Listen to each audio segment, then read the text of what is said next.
오늘 이 시간 우리에게 주시는 하나님 말씀은 신약성경 사도행전 8장 말씀입니다.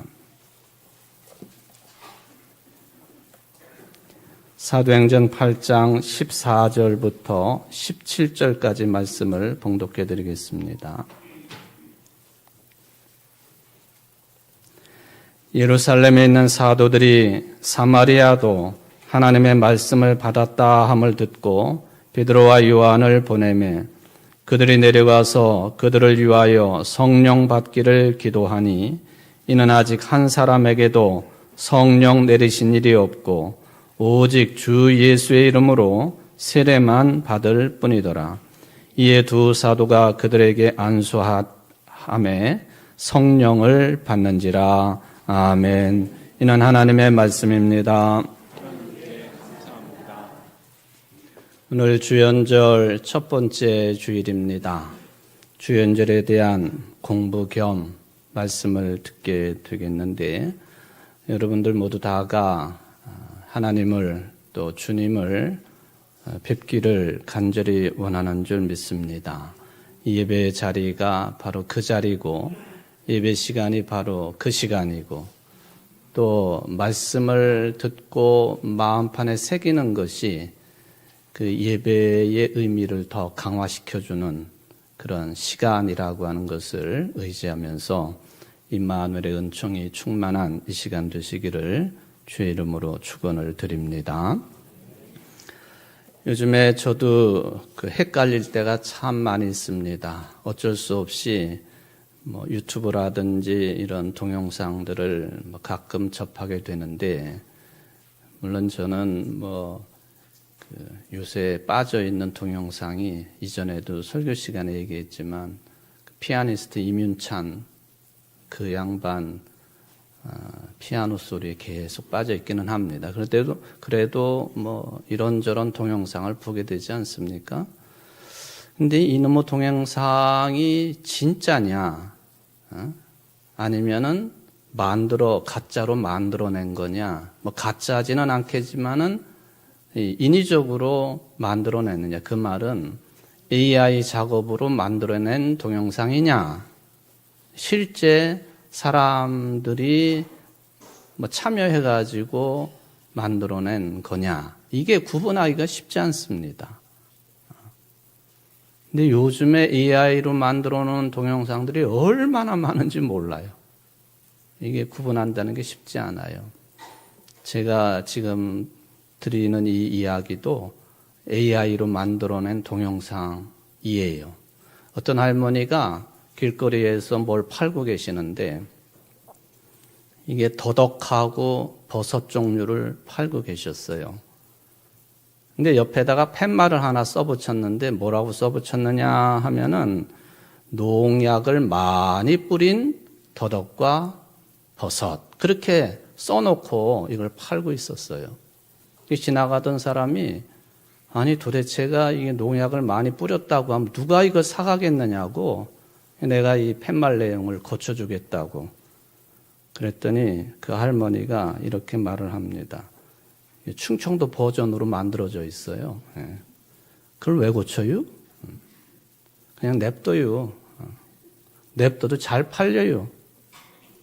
이게 물어본 사람이 무안해가지고, 아니 도대체 농약을 많이 뿌린 이 더덕하고 버섯을 누가 사가느냐고. 할머니가 빙그레 웃으시면서 하시는 말씀이 이거요? 바람난 남편한테 준다고 부인들이 많이 사가요. 또 바람난 마누라 준다고 그 남편들이 많이 사가요. 냅둬요. 잘 팔려요. 참, 암만 AI로 만든 거지만은 별 내용이 다 많다 하는 거죠. 제가 한참 전에, 그때 아마 우리 이용만 장로님, 오춘자 권사님도 같이 가셨던 걸로 기억이 되는데, 연변 선교 활동하러 간다고 그 백두산도 방문하고 했던 적이 있는데, 그때 가다가 보니까 길거리에서 뭘 파는 사람들이 있으니까 그 가이드가 아마 일부러 내려줬겠죠. 보니까 이게 장례삼 같은 걸 파는 사람이었어요. 이제 누구라고 말씀을 드리면 안 되니까 일행 중에 나이가 많은 선배 목사님이 나중에 얘기를 들어보니 그 장례삼을 한 5뿌리 정도로 사셨다고 그래요. 그래가지고 혼자 다 드셨는가 봐. 그래서 그날 밤에 다 이렇게 설사를 하셨다는 설사를. 그래서 그 얘기를 듣고는 속으로 아니 좀 나눠 먹지 그거를 왜 혼자서 한 뿌리 먹는 것도 그게 참 어느 사람들은 잘 안 맞는데 그걸 5뿌리를 다 드셨다고. 근데 나중에 들어보니까 그 중국 땅에서 파는 이런 것들에 농약을 어마어마하게 친다는 거 아니에요? 그리고는 이렇게 캐다가 부러진 것 있으면 또 뭘 바른다고? 본드를 발라가지고. 이게 제가 볼 때에는 그런 장례삼을 드신 거예요. 그러니까 우리가 뒤에서 우리 장로님 오늘 수근수근 하지 말라고 기도하셨는데 수근수근 했어요. 아유, 저 노인네 저 욕심 부리더니 저렇게 그냥 적당히 먹어야죠. 먹지 말아야 될 것은 안 먹어야 되는 것이고. 재밌어서 제가 하는 말입니다. 여러분들 오늘도 찬송을 이미 2곡이나 부르셨고요. 또 찬양대 찬양도 들으셨는데 이게 도레미파솔라시도 계명에 의지해서 곡들이 만들어지는 거 아닙니까? 우리 박 집사님 한번 도 한번 눌러보실래요? 네, 도. 그 다음 도까지 한번 해보실까요? 시작.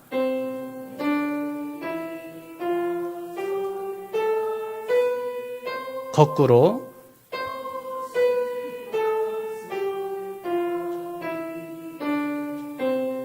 주로 찬양대만 하시네.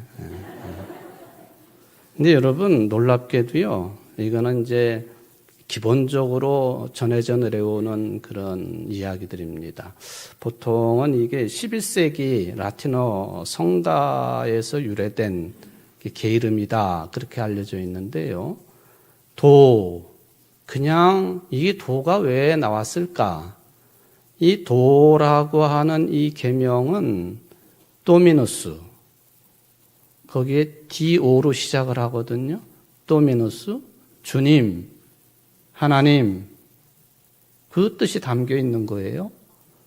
그러니까 도하면 이미 하나님을 부른 겁니다. 레소나레, 이거는 공명하다 그런 뜻이 있지만은 온 땅에 퍼지는 하나님의 음성이라는 뜻을 가지고 있어요. 그러니까 도래 그러면은 주님 부르고 하나님의 이름을, 음성을 이야기를 한 거죠. 미라컬룸, 이 다 라틴어이기는 합니다. 미라컬룸, 영어의 미라클, 기적을 말하는 것이죠. 하나님의 기적을 말한다.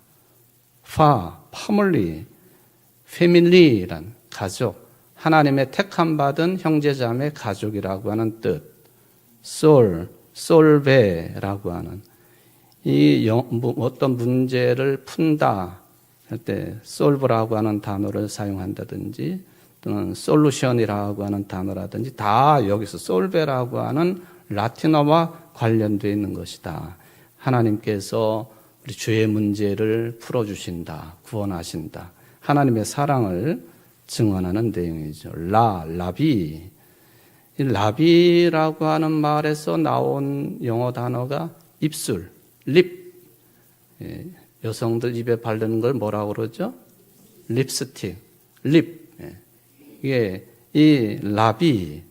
그러니까 하나님의 입술을 대신해서 복음을 전하고 있는 자들의 입술, 특히 사도들의 입술, 그 의미가 여기 담겨 있다. 쌍투스, 거룩하다. 주로 그렇게 해석을 하지요.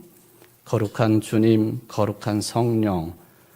그러니까 여러분들 이미 도레미파솔라시도 도시라솔 파미레도 이미 성경에 나와 있는 모든 신앙을 충만하게 고백한 줄 믿으시기를 바랍니다. 이거는 사회에서 일반 노래를 불러도 다 그 계명에 따라 만들어진 곡을 부르는 거 아니에요? 사회 노래도 마찬가지고 특히 찬양, 찬송가는 더욱 그렇다 하는 것을 생각해 볼 수가 있는 거죠. 우리가 왜 찬양을 해야 되는가? 비천한 우리를 위해서 오신 하나님이시기 때문에 찬양 마땅합니다. 비천하다. 죄로 말미암아 죽을 수밖에 없는 모든 죄인들, 죽어 마땅한 죄인들을 위해서 하나님이 사람의 모습으로 우리 가운데 나타나셨으니 찬양하지 않을 수가 없다는 거예요. 찬양의 이유입니다. 찬양의 이유. 바로 이 주현절이라고 하는 절기의 중요한 뜻이 그런 뜻을 담고 있다라고 하는 것을 생각하시면 됩니다. 하나님이 우리에게 나타나셨는데 하나님을 직접 보는 것은 죽는 길이니 사람의 모습을 입고 그 아들 예수님이 오셔서 하나님이 나타나셨다. 그 신앙 고백입니다. 소위 말하면은 하나님이 사람의 몸을 입고 오셨다. 육체를 입고 오셨다. 그러면 사람 강조가 되는 거죠. 근데 예수님은 그 인성만 가지고 계신 분이 아니시고 신성을 함께 가지고 계신 분. 그런데 이미 태어나셔서 공생애를 시작하시기 전까지 30년 동안 사람의 모습을 가지고 어머니를 모시고 그의 아버지 요셉은 일찍 돌아가신 것으로 되어 있습니다. 그리고 예수님의 동생들도 있고 하니까 가정의 가장으로서의 삶을 목수 일을 하면서 사셨어요. 사람으로 철저하게 사셨습니다. 그럼 언제부터 이 예수님의 신성이 드러났느냐? 이게 이제 중요한 내용 아니겠습니까? 근데 이것을 따지는 기준이 서방교회하고 동방교회의 차이가 있습니다. 유럽을 중심으로 하는 서방교회, 즉 가톨릭과 또 루터교회, 개신교회를 믿고 있는 이 서방교회들의 예수님의 신성 나타나신 때를 어느 때로 보느냐 하면은 예수님이 태어나셔서 저 동방으로부터 동방박사 세 사람이 방문을 했다 되어 있죠. 근데 세 사람인지 몇 사람인지는 잘 몰라요. 근데 단 예수님에게 드린 예물이 세 가지 종류이기 때문에 세 사람 그러는 거죠.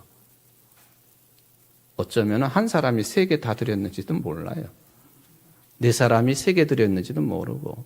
어쨌든 서방교회에서는 예수님이 탄생하셨고 동방 멀리로부터 별을 연구하는 점성술가들 또 천문학자들이 예수님 방문한 때를 예수님의 신성이 드러난 때라고 평가를 합니다. 반면에 지금의 이제 정교회가 말하자면 영향을 크게 끼치고 있는 동방교회들 좀 차이가 있어요. 이 동방교회들에서는 예수님의 신성이 드러난 때를 어느 때로 보느냐 하면 예수님이 요단강에서 세례 요한으로부터 세례 받으실 때를 그 기준으로 삼습니다. 그래서 동방정교회에서는 이 주현절을 주현절이라 또는 공현절이라 이렇게 부르지 않고요. 주님 세례일 또는 세례 주간 또는 세례 축일 그렇게도 부르지요. 바로 이때가 성부 하나님께서 하늘로부터 음성을 발하시는데 이는 내 사랑하는 아들이다. 너희들은 저의 말을 들어라 하는 소리가 들리지 않았습니까? 귀로 들리는 음성이었고 또 눈으로 볼 때에는 하늘로부터 성령께서 비둘기 형상으로 예수 위에 임했다. 이게 성경의 기록입니다. 동방정교회에서는 그때부터 예수님의 신성이 드러났다. 그렇게 평가를 하는 거죠. 교회력으로 보면은 시기적으로 1월 6일부터 사순절 4일을 보통 주현절이라고 부르고 있습니다.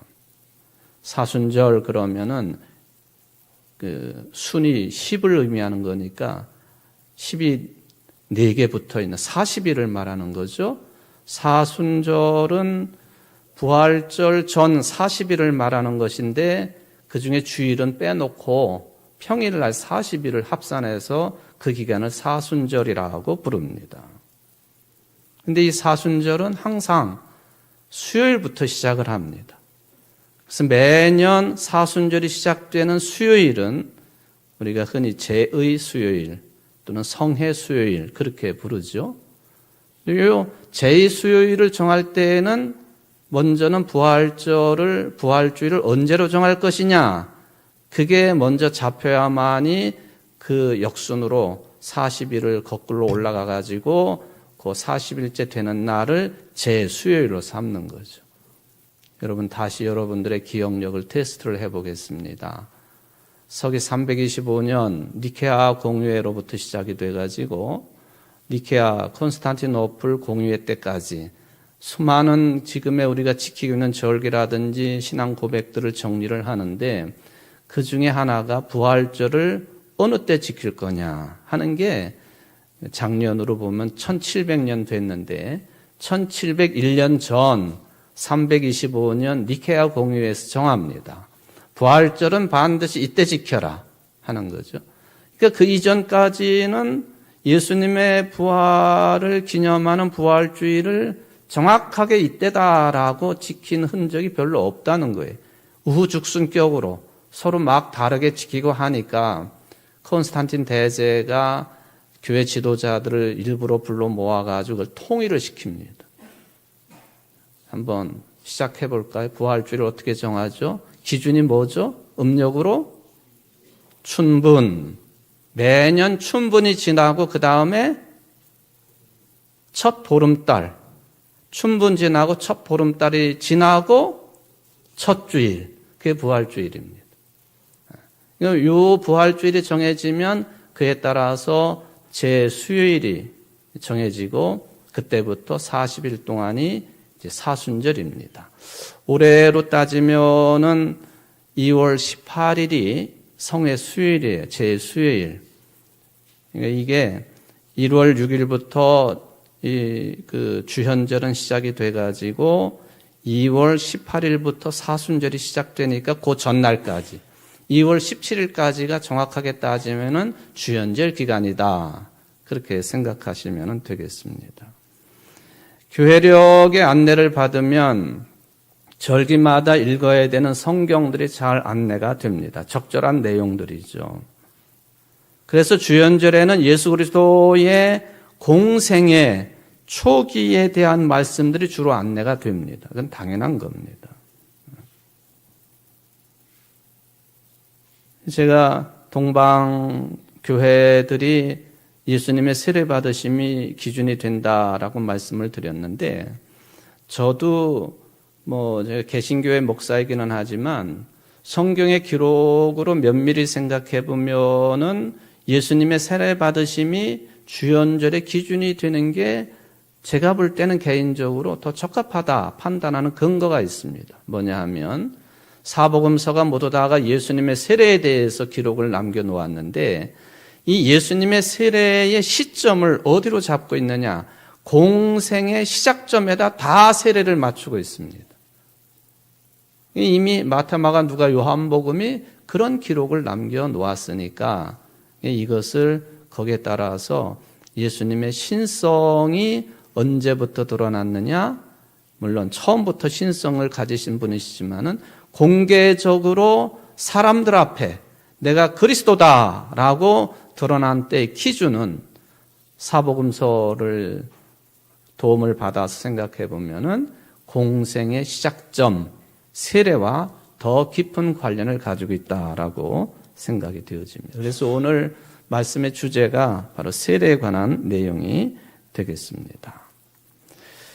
오늘 본문 말씀이 성령에 관한 내용이기도 하지만 그냥 성령만 말씀하시지 않고 세례와 관련된 성령에 관한 말씀이 되겠습니다. 이미 그 유명한 복음서의 내용에 보면 예수님이 사도행전 1장 8절 내용이지요. 승천하시면서 제자들에게 또 거기 모인 수많은 사람들에게 주신 말씀이에요.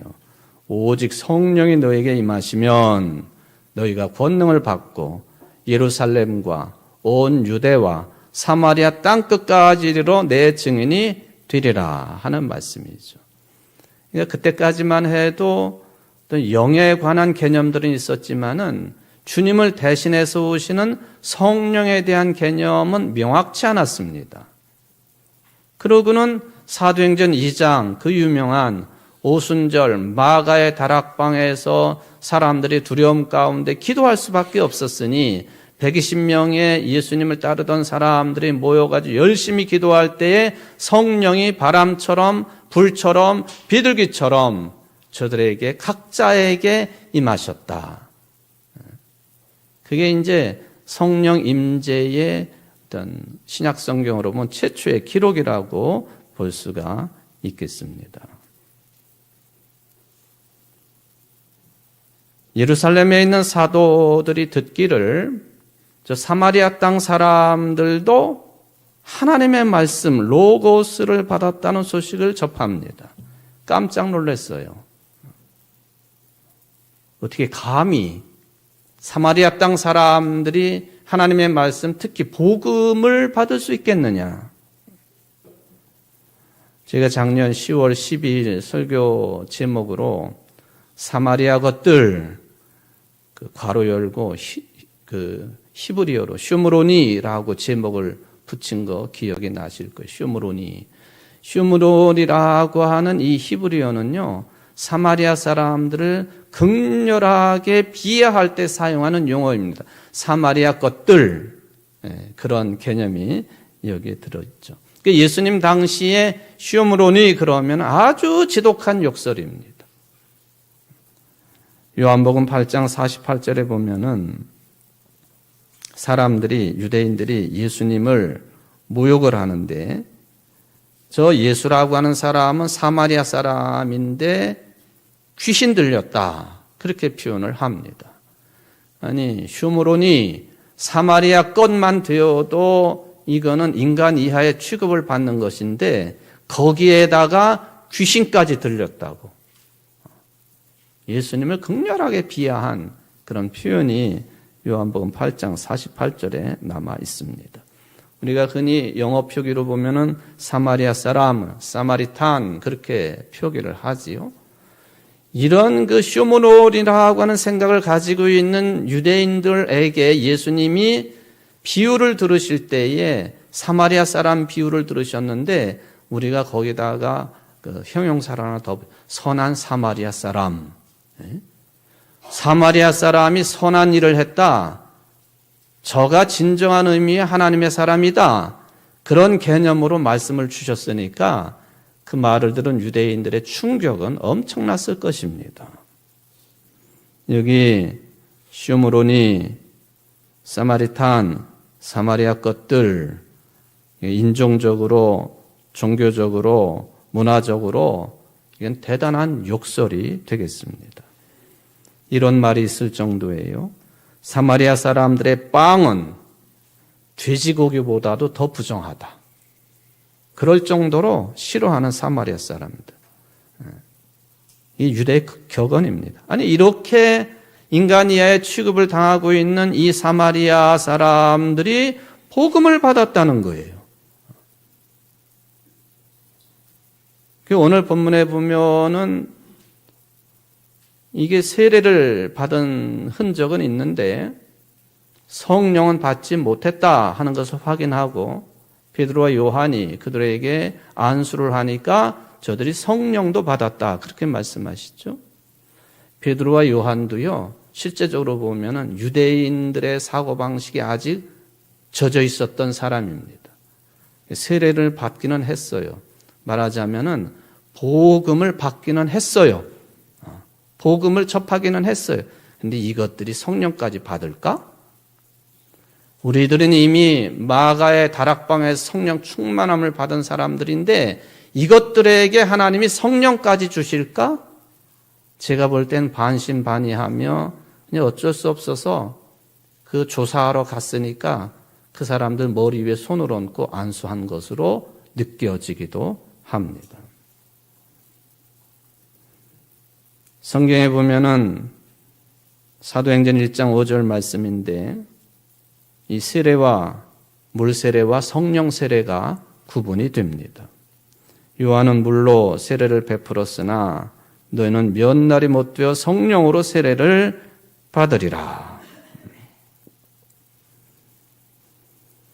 세례자 요한은 자기가 누구인지에 대해서 자아의식이 너무 뚜렷하고 또 정확하게 파악한 사람이죠. 나는 그의 신발끈도 책임질 수 없는 사람입니다. 나는 그의 뒤에 서야 될 사람입니다. 그런 의식이 강했던 사람이다라고 볼 수가 있겠죠. 아니 도대체 그러면은 요한이 베푼 물세례하고 예수님의 성령의 불세례는 무슨 차이가 있느냐 하는 거예요. 세례의식이 뭡니까?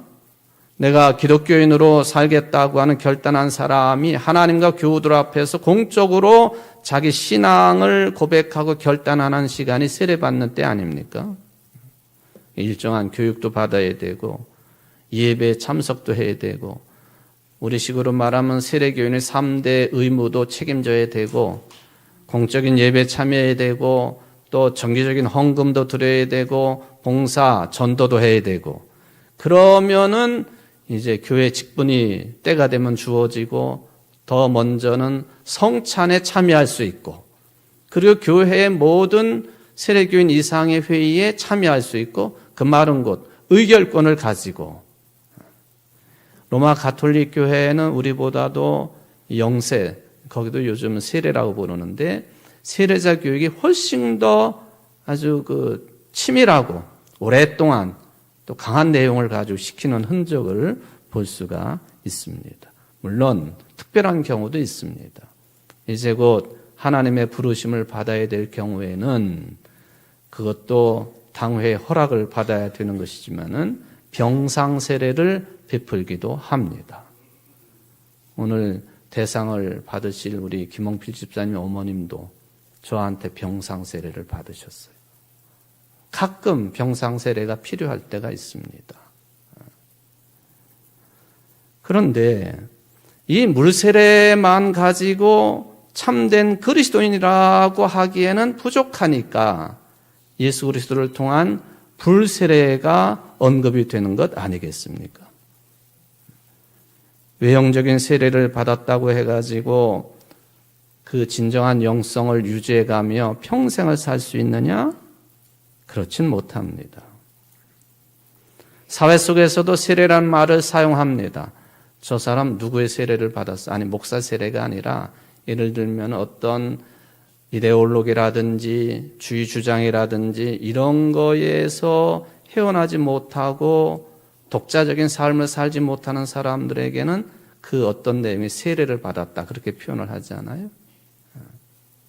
그래서 교육도 일종의 세례입니다. 세뇌까지는 말할 수 없겠고 우리 한국 사람들은 지금까지도 반공주의의 세례를 받은 흔적을 가지고 있지 않습니까? 근데 무엇보다도 지금 그리스도인들이 가장 강력하게 세례를 받고 있는 분야는 자본주의 체제입니다. 쉽게 말하면 돈 세례를 받는, 물질의 세례를 받고 살아가는 것이죠. 그러니까 우리 세속사회를 살고 있는 기독교인들의 딜레마가 여기에 있어요. 세상은 계속해가지고 우리로 하여금 점점점 재산에 집착하게 만들고 돈에 집착하게 만들고 물질에 집착하게 만드는데 교회에 와서 목사의 설교를 들어보면 성경을 읽으면 그렇게 살면 안 되겠거든요. 갈등이 있습니다. 어떻게 살아야 되느냐 하는 거예요. 제가 정답을 말씀드릴 수는 없지만 삶의 방향은 이렇게 말씀드릴 수 있어요. 여러분들은 교회 의식으로서 물세례에 머물지 말고 성령, 즉 거룩한 영의 세례를 받아야 된다는 거예요. 본질적인 변화가 일어나야 된다는 거예요. 그럼 도대체가 성령의 불세례의 개념이 뭐냐? 여러분, 성령은 거룩한 영입니다. 성령은 하나님의 영입니다.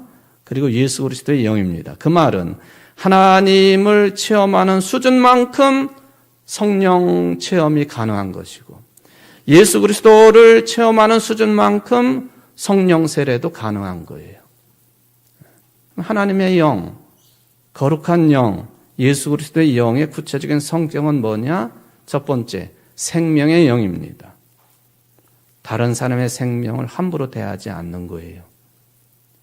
예수님이 속에서 누구를 미워하면 그것 자체가 살인이다 하셨잖아요. 쉽게 말하면 내 속에 미움이 생기면은 성령하고 상관없는 일입니다. 그러니까 성령은 생명의 영입니다.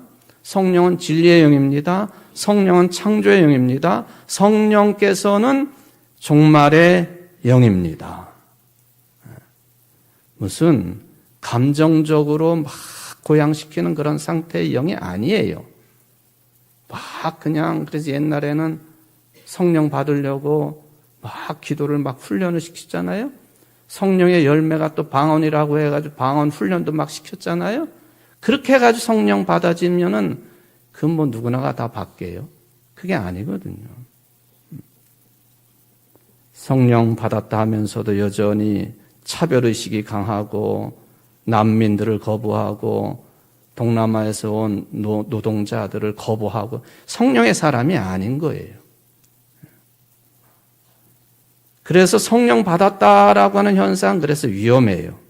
악한 영도 버젓이 우리 속에서 활동할 수가 있다는 것이죠. 여러분 이 한 해 성령 받은 자들로서 자리매김을 하고 세상살이를 잘 하십시오. 성령 받았다고 하는 그 말은 예수 그리스도를 통해서 불세례를 받고 그리고 성령을 받고 내가 새로운 차원으로 변화됐다고 하는 뜻입니다. 본질적으로 변화됐다는 거예요. 삶의 형질 자체가 달라졌다는 거예요. 형식적인 그리스도인에서 물세례로부터 성령의 불세례를 통하여 실질적인 그리스도인이 되었다. 그 말입니다. 올 한 해 그렇게 사십시오.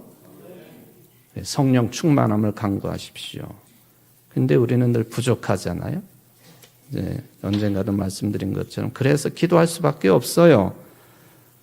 2000년 기독교 역사 속에서 늘 그래서 이 기도만 계속 반복을 합니다. 라틴어이긴 하지만은 오소서 성령이요. 베니상테 스피리투스. 오소서 성령. 성령이여 제발 오십시오. 그래서 나로 하여금 참다운 그리스도인으로 살게 해 주십시오. 기도가 막히거나 또는 잡생각이 들거나 그러면 이 기도를 계속 들으십시오. 성령이 오시옵소서. 나를 성령으로 충만하게 채워 주시옵소서. 이런 삶이 계속 이어진 여러분들 되시기를 주의 이름으로 축원을 드립니다. 자비하신 하나님, 사마리아 것들도 말씀을 받고 세례를 받았다 하니 베드로와 요한이 파견을 나갔습니다. 이것들이 성령도 받을 수 있을까? 안수를 하니 저들도 성령을 받았다고 합니다. 그러나 물의 세례와 성령의 불세례는 분명히 차원이 다른 것임을 저희들이 잘 압니다. 거룩한 영으로, 생명의 영으로, 창조의 영으로, 또한 종말의 영으로 저희들로 채워주시어서 하나님 앞에 서기에 부족함이 없는 세상 사람들을 지극히 사랑할 줄 아는 성령 충만한 사람들이 다 될 수 있도록 늘 기도하게 하시고 찬양하게 부족함이 없는 우리 청주제일교회 성도들이 될 수 있도록 축복하여 주옵소서. 예수님의 이름으로 간절히 기도하옵나이다. 아멘.